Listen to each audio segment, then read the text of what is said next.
guys, today we're going to talk about taboo topics in companies. Let me start with a story that my granddad told me. He's not like my direct granddad, he's my granddad's cousin, and he lives here in the United States. He has 4 kids. One of his kids was interviewing for a big oil company, and it was like a top management position. And what happened is that the guy who interviewed him and actually accepted him to start on this top management position, he invited him to come over to his house for dinner. And my granddad told him, hey, I'm going to give you a lift. And he was like, no, I'm going to go by myself. But they ended up agreeing that my granddad would give him a lift. They come to this guy's employer's house. They're greeted by this guy. Let's call him Jack. And my granddad's name is Michael. And his son's name is Vlad. Jack greets Vlad and Michael. And they just start this small conversation. Whenever you meet a new person in your life in America, you start with something like a small talk, like discussing weather and discussing whatever is happening in the world, but never with the topics that I'm going to mention later. What my granddad says, what Michael says, he's like, have you watched the elections yesterday? And the guy's like, oh yeah, I did. And then my granddad starts talking about Republicans and how he hates them and how bad their policy is and about their bad decisions. And the guy, he just stares back, Jack just stares back at Michael. And he's like, you know what, I actually voted Republican. And that was it, the job offer was gone that day. The dinner didn't really go well. Actually, Vlad, he's like my cousin, right? So he had to go back to his own country. Like, this is a miserable story. My granddad is still so upset with it, though it happened like 8 years ago. But this is a true example of how discussing prohibited topics can hurt you both professionally and in your private life. So there are some taboo topics. First is beliefs. And this is politics and religion. Because people who are very interested in politics or religion, they can be really extreme. And if you don't agree with them, they wouldn't just deal with you. So it's better to avoid these topics at all and never mention them. Second is private life. And what I like about America is that people don't really care about your private life. They would never ask you, when are you going to get married? And when are you thinking of getting a kid? Or when are you thinking of getting your own apartment? Like, this is private. Family, relationship, health, money issues. That's taboo unless the person wants to talk about it. But normally you won't talk about, health or family during an investor meeting or during an interview, even with your colleagues. Because again, if you try to ask something, like if a person thinks that's abusing, he can report you and there will be legal action. So I would be really careful about it. Sometimes people just have problems, like real problems with health. And if you just point them out and the person already knows it, like I hate when people tell me anything about my figure.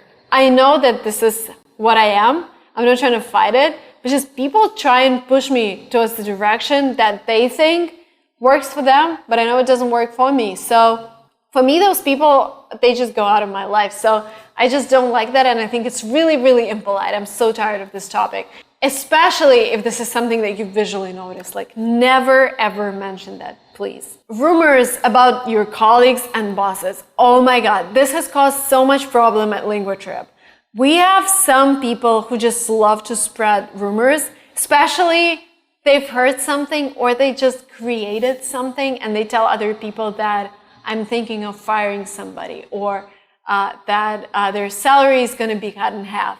And I've never ever talked about something like that.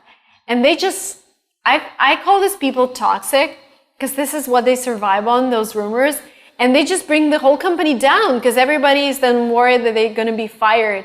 And me personally, I wasn't even thinking about firing anyone. It's just the other person came up with this idea. So this is a really bad thing. And I know a lot of employers, they actually say, no matter how good of a professional you are, we're going to fire you if you start spreading rumors, if you're going to bring the corporate culture down, if you start doing unproductive thing to a company. So never spread rumors. Second thing, never talk bad things about your boss. Because even if you think that this colleague is your best friend, when it comes to, firing or whatever, he might be the first who would tell all your dirty secrets to your boss and tell the boss that you were going behind his back.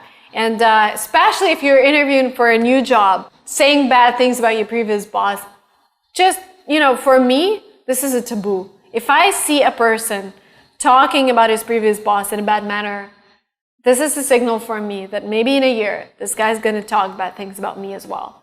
So never, ever do that. Never criticize the company you work for. This means you don't respect your own decisions. You made a decision to stay with this company, and now you're blaming it for something? Just go away, okay? It's like, for me, it's the same as cheating on your girlfriend or husband or wife. You're not respecting yourself. You made your own decision, and somehow you just don't respect it. And for me, this means that the person is not responsible at all.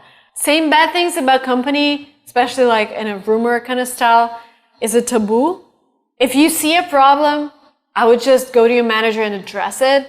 And always, if you come up with a problem, if you see a problem, you come up with at least 3 solutions for your manager. And this is the best way to deal with something that you're not happy with. Not talking to other people about how bad the company is, because this is a company that gives you money, right?